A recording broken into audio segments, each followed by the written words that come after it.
Indiana Jones and the Dial of Destiny is the 5th and final Indiana Jones film now out playing in theaters. So let's just get this out of the way. Harrison Ford still got it as Indiana Jones.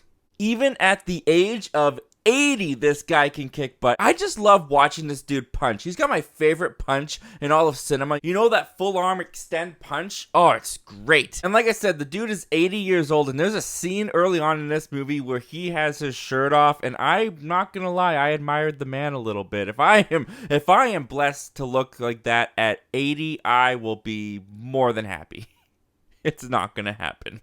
But aside from being in peak physical condition, Harrison Ford also has a lot that he brings to the character of Indiana Jones this time around. Because this movie looks more into Indiana Jones as a character than any of the other Indiana Jones films ever have. And in that way, Ford has a lot to work with within the character. Because Indiana Jones, when we meet him in this film, he's not in the best spot. He's lost a lot. He's kind of a grumpy old man living on his own. The world has passed him by. He's in a decade where he kind of feels he doesn't belong. The adventure is far behind him. And in that way, grumpy Harrison Ford that we all love gets to shine through the character of Indiana Jones this time around. But Ford never loses the core of the character, that desire, that passion for adventure, for artifacts, that they belong in a museum.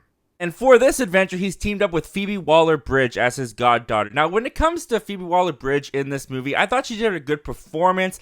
Wasn't a big fan of the character. She's a very selfish, greedy kind of character, and the interplay between her and Harrison Ford's Indiana Jones wasn't that much fun to me. And even though she's a reluctant sidekick to Indiana Jones for this adventure, her real sidekick is this little kid that she picked up, and you kind of feel like the movie is trying to do an Indiana Jones and Short Round kind of relationship with her and this kid, like in Temple of Doom. It almost feels like they're setting up for like a spin-off that honestly I wouldn't want to watch, but it was cute in this movie.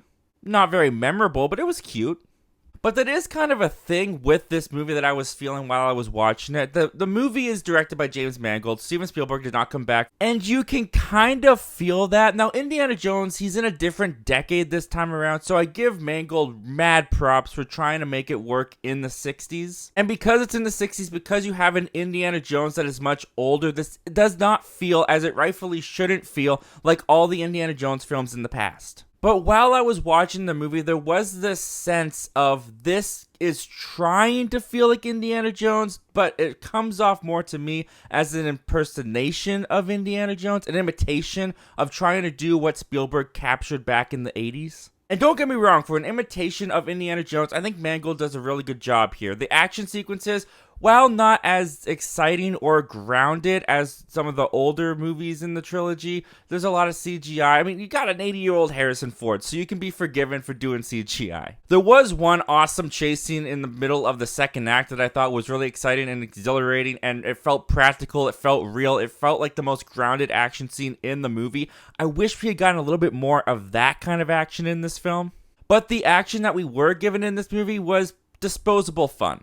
And Mads Mikkelsen is our Nazi villain, the cat to Indiana Jones's mouse in this chase. And for what Mads Mikkelsen is brought in here to do, he does do a good job. Mads Mikkelsen himself just brings that presence to the screen. But I'm not going to lie, early on in the movie, something happens to this character. He gets injured in a way that he should be dead. Like, just plain out, he should be dead. When I watched him, when he gets injured early on in this scene, it was the one time that my theater reacted, and they went, "Oh!" But this injury early on in the film, and it takes place in the past, really should have killed him, to the point that when he shows up in the 60s with Indiana Jones, I don't believe he should be there, and it just kind of took me out of the movie whenever he was on screen. I couldn't help but feel like this person should have been dead for decades.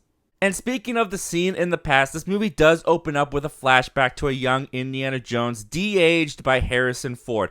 And this was a little bit of a mixed sequence for me, because while I enjoyed it, it was really cool how they were able to bring back a young Indiana Jones for one last kind of short film feeling of an adventure. The de-aging didn't always look that convincing to me, sometimes because you had to CGI de-age Harrison Ford's face when he's in a fight, when he's in the middle of an action sequences during this time. It looks kind of like a video game. So while I loved the concept of seeing a young Indiana Jones doing Indiana Jones things again, I also couldn't help but feel a little bit pulled out of the moment because I did not believe that Indiana Jones was there. Also, they didn't do any work to Ford's voice, so when this young Indiana Jones is on screen, he still sounds like 80-year-old Harrison Ford, and I thought that was kind of funny. But there is a point in this movie where the movie makes a decision. It's a huge spoiler kind of decision that I cannot talk about, but it makes this decision, and this decision is either going to make the movie or break the movie for you. And for me, it broke the movie for me. Again, no spoilers, Indiana Jones has always been a movie that had supernatural elements to it. In a franchise that had melting faces, hearts ripped out, even aliens, what they decide to do in the third act of this movie, what this Dial of Destiny artifact that they're after is able to do, was the straw that broke this camel's back. I really could not buy into this aspect of the movie. I thought it was stupid. I thought it was goofy. The thing about the artifacts in the other Indiana Jones films is that they're tied to a religion. So there's that supernatural ability that's been there that brings in the fantasy aspect of Indiana Jones that, yes, you have to suspend your disbelief to some extent, but I could always buy into what they were selling.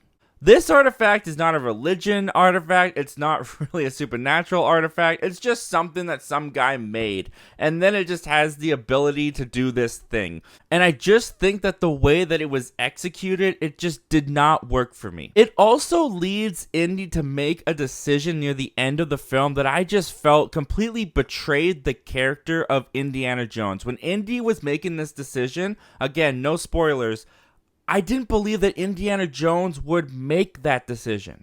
Indy is a preserver of history. He is a protector of history. And I felt like this decision that he was making in this movie completely betrayed all that. And I'm not even going to sugarcoat it. This third act and what happens in it, it really soiled the rest of the movie for me. Because up until this point, I was having a decent time with Indiana Jones and the Dial of Destiny. I do not think that it reaches the heights of the other Indiana Jones films. Yes, I'm even talking about Kingdom of the Crystal Skull. I think the script is really clunky at times. There are some things that are introduced into this script that seem important in the moment, and then by the end of the movie, they just kind of felt like they didn't even matter. But even with my distaste for the ending of this film, I can still acknowledge that it was a decently enjoyable time. It's definitely a disposable feeling Indiana Jones film, but Ford's performance really does elevate this movie a lot. And the action sequences, while a little bit more disposable in my opinion, they're still fun to watch. I would probably throw this movie as my biggest disappointment of the year so far, but even with that said, I know that not everyone's going to feel that way, and I feel like you really got to watch this ending and make a decision for yourself if this works or not. So for that reason, I'm going to give Indiana Jones, The Dial of Destiny, a weak recommend. I unfortunately think that this is a poor send-off for the Indiana Jones character, and I'm kind of bummed that this is how it's ending.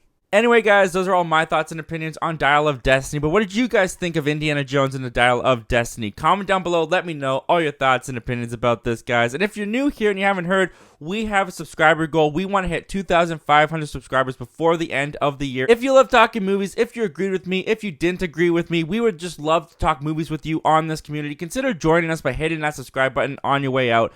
And thank you guys once again for hearing me out. I hope to talk to you guys again real soon.